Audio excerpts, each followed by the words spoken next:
Hello friends, welcome back to our channel. నా video కానీ నచ్చినట్లయితే ప్లీజ్ లైక్ చేసి సబ్స్క్రైబ్ చేసుకోండి. ఇది ఆగమనం పార్ట్ 5. ఇక కథ మొదలు పెడదాం. జమునకి మాధవి దగ్గర నుంచి ఉత్తరం వచ్చింది. అందులో తనకి కావలసిన చీరల జాబితా రాసి అవి పార్సల్ చేసి మా మరిది ఇంట్లో ఇచ్చేయి. అతను 28న ఢిల్లీ వస్తున్నాడు అని రాసింది. రుక్కమ్మకి ఒంట్లో బాగాలేదు. సైకిల్ మీద చీరల దుకాణానికి ఇచ్చే కుర్రాడు రాలేదు. 28వ తారీఖు రేపే. జమున చేతిలో తీరని పని ఉన్నా అది ఆఫ్ చేసి పార్సల్ తీసుకుని తనే బయలుదేరింది. చీరలు పంపకపోతే మాధవి తిడుతుంది. జమున అడ్రస్ వెతుక్కుంటూ వెళ్ళింది. అపార్ట్మెంట్ 3వ అంతస్తులో 208 నెంబరు. జమున పార్సల్ పట్టుకుని లిఫ్ట్లో పైకి వెళ్ళింది. ఆ నెంబర్ ఉన్న గుమ్మం దగ్గర నిలబడి కాలింగ్ బెల్ నొక్కింది. తలుపు తెరుచుకుంది. నౌకరు కుర్రాడు ఎవరు కావాలి అని అడిగాడు. జమున అడ్రస్ పేరు చూస్తూ ప్రసన్నకుమార్ అంది. రండి లోపలికి అన్నాడు. జమున లోపలికి వచ్చింది. హాల్లో పెద్దగా ఉంది. అక్కడ సోఫాలు కుర్చీలు మినహా ఇంకేం అలంకరణ సామాగ్రి లేదు. ఆ పెద్ద గదిలో ఏదో లోటు కనిపిస్తుంది. దానికి ఉండాల్సిన స్ఫూర్తి లేదు, అందం లేదు. కూర్చోండి, ఇప్పుడే వస్తారు కుర్రాడు చెప్పి వెళ్ళాడు. జమున కూర్చుంది. ఆ పక్కనే యాస్ట్రే నిండా సిగరెట్ల బూడిద నిండి ఉంది. 1-2 పీకలు అక్కడ చెల్లాచెదురుగా పడి ఉన్నాయి. కింద పేపరు పుస్తకాలు నిర్లక్ష్యంగా పాడేసి ఉన్నాయి. సోఫా సెట్ మధ్య వేసిన ఖరీదైన కార్పెట్ సిగరెట్ కాలినట్లు అక్కడక్కడ బెజ్జాలతో ఉంది. జమున కూర్చుని గదిని చూస్తుంది. ఈ గదిలో ఏదో వెలితి, ఒంటరితనం కొట్టొచ్చినట్టుగా కనిపిస్తున్నాయి. లోపల నుంచి ఒక వ్యక్తి, నౌకరు కుర్రాడికి 6 గంటలకల్లా నేను వెళ్ళాలి. రాత్రికి తిరిగి రాను. రేపు ఊరు వెళ్ళిపోతున్నానని చెప్పు. నా బట్టలు డ్రై క్లీనింగ్ నుంచి వచ్చాయో లేదో చూడు అని పురమాయిస్తూ వచ్చాడు. ఇంతలో ఫోన్ మోగింది. అతన్ని చూడగానే జమున లేచి నిలబడింది. అతనెవరో కాదు, దీపును రక్షించిన అతనే. అతను జమునని చూడలేదు. ఫోన్ మోగగానే అటు వెళ్ళాడు. ప్రసన్న హియర్ అవును. వీలు కాదు బాబు, నేను చెప్తే అతను వినడు. నా వల్ల కాదు. Okay, you go to hill. Phone మాట్లాడుతున్న అతను మధ్యలో ఇటు తిరిగి చూశాడు. అక్కడ నిలబడి ఉన్న జమునని చూడగానే నివ్వెరపోయాడు.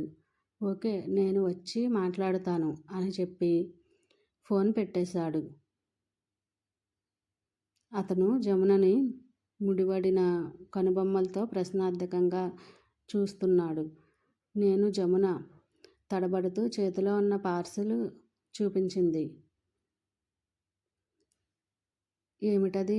చీరలు. మాధవి ఢిల్లీ నుంచి ఉత్తరం రాసింది. ఈ పార్సల్ మీకు ఇమ్మని రాసింది. అతనికి విషయం కాస్త అర్థమయ్యింది.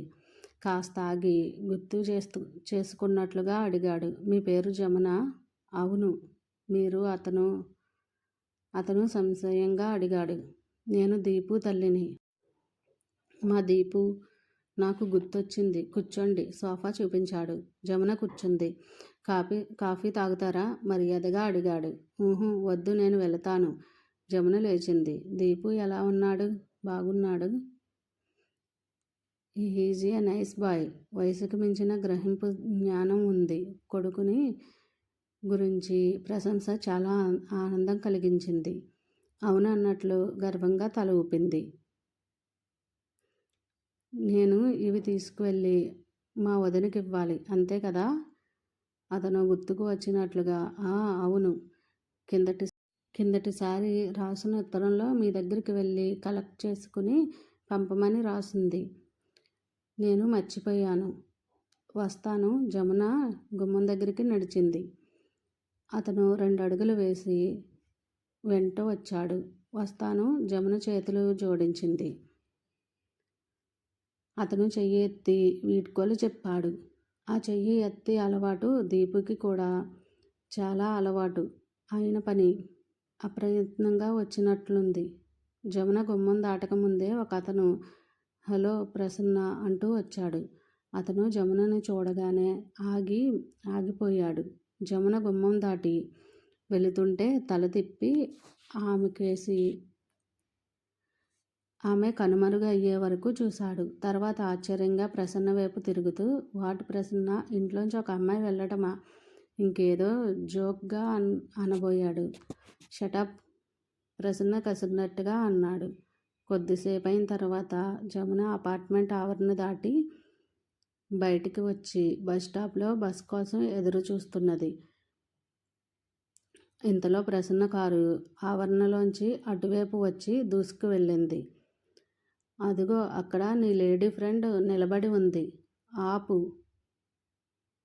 ఆ షాప్ దగ్గర కారు ఆపు, ఆవిడని ఎక్కించుకుని వెళ్దాం ఫ్రెండ్ అరిచాడు. నోరు ముయ్యి, ఆవిడ నా ఫ్రెండ్ కాదు, నేను కారులో ఎక్కించుకోవాల్సిన పని లేదు అన్నాడు ప్రసన్న. కారు ముందుకు దూసుకుపోయింది. జమున ఆ రాత్రి కూర్చుని మాధవికి ఉత్తరం రాసింది. మధు చీరల ప్యాకెట్ ఇవ్వడానికి వెళ్ళాను. ఇంతకీ మీ మరిది ఎవరో తెలుసా?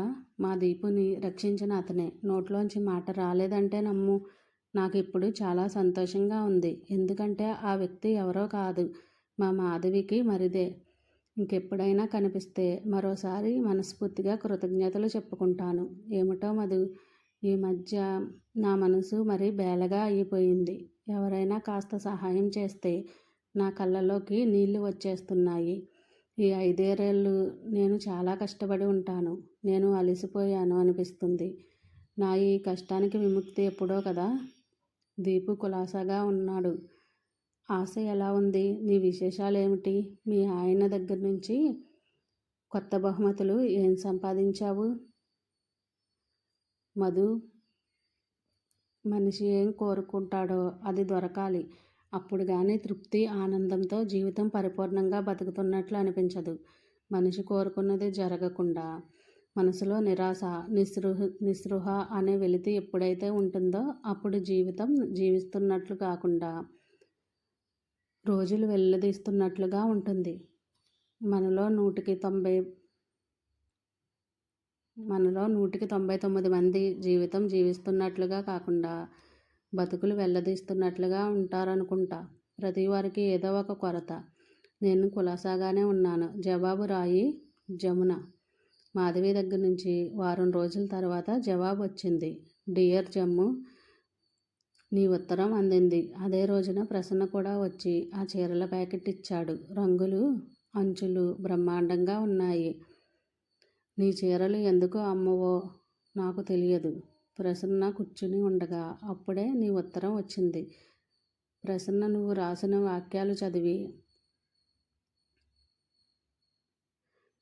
వినిపించాను. తను చాలా ఇబ్బందిగా చూశాడు. దీపుని రక్షించడంలో తను అంత పెద్ద ఘనకార్యం ఏమీ చెయ్యలేదని, తన స్థానంలో ఉన్న ఎవరైనా ఆ పని చేస్తారని అన్నాడు. అతనికి ఈ కృతజ్ఞతల వ్యవహారం అంటే చాలా చిరాకు. నువ్వు ఇక నుంచి ఆ పొరపాటును కూడా అతను కనిపించినప్పుడు ఈ విషయం ఎత్తకు. నన్ను అడిగితే నువ్వు మా ప్రసన్నకి కృతజ్ఞతలు చూపించాల్సిందే. మా పిన్నమామగారు చెప్పారు, ఆ రోజు మీ దీపుని డాక్టర్ దగ్గరికి తీసుకువెళ్ళి కుట్లు వేయించి ఇంజెక్షన్ ఏదో దొరక్కపోతే దానికోసం తిరిగి మీ ఇంటికి వచ్చి నీకు దీపుని అప్పచెప్పి వెళ్ళేసరికి అతనేం పోగొట్టుకున్నాడో తెలుసా? 10 లక్షల కాంట్రాక్ట్. ఆ టైంకి వెళ్ళలేకపోయాడు. ఆ యజమానికి టైం డిసిప్లిన్ చాలా ఉంది. ఆలస్యంగా వెళ్ళిన ప్రసన్నని కాంట్రాక్ట్ తీసుకోవడానికి టైంకి రాకుండా అశ్రద్ధ చేశావు. ఇక బిల్డింగ్ అన్న ప్రకారం ఎలా ఇస్తావు? నాకు టైం అంటే టైం డిసిప్లిన్ లేని వాళ్ళు నీడ కూడా సహించను అని అనేశాడట. ప్రసన్న చెప్పబోయేది అతను వినలేదట. ఇంకోరు అయితే నేను కూడా ప్రసన్నని చివాట్లు వేసి ఉండేదాన్ని. కానీ అతను రక్షించింది దీపుని కదా, అందుకని నేను ఏమీ అనలేకపోయాను. జమున, మా ప్రసన్నది ఒక భయంకరమైన విషాదమైన జీవితం. అతను రాత్రి అయ్యిందంటే ఇక మనిషి కాడు. తాగుడు మత్తులో ఉంటాడు. అప్పుడు ఒక క్రూరమృగంలా ప్రవర్తిస్తాడు. రాత్రి 9-10 దాటితే అతను స్నేహితులు కూడా అతని దగ్గర ఉండరు. ప్రసన్నలో 2 వ్యక్తులున్నారు. పగలు ఎంత బుద్ధిమంతుడో, మొహమాటస్తుడో, రాత్రివేళ అంత కోటకుడు. మనలాంటి వాళ్ళకి రాత్రింబవళ్ళు ఒకే రకంగా ఉంటాము. కానీ ప్రసన్నకి పగలు వేరు, రాత్రి వేరు. అతని దురదృష్టం పరాయి వాళ్ళకు కూడా వద్దు. దీపుకి నా ముద్దులు ఆశ కులాశ. ఇట్లు నీ మాధవి. జమున ఉత్తరం చదివి ఏదో ఆలోచిస్తూ కూర్చుండిపోయింది.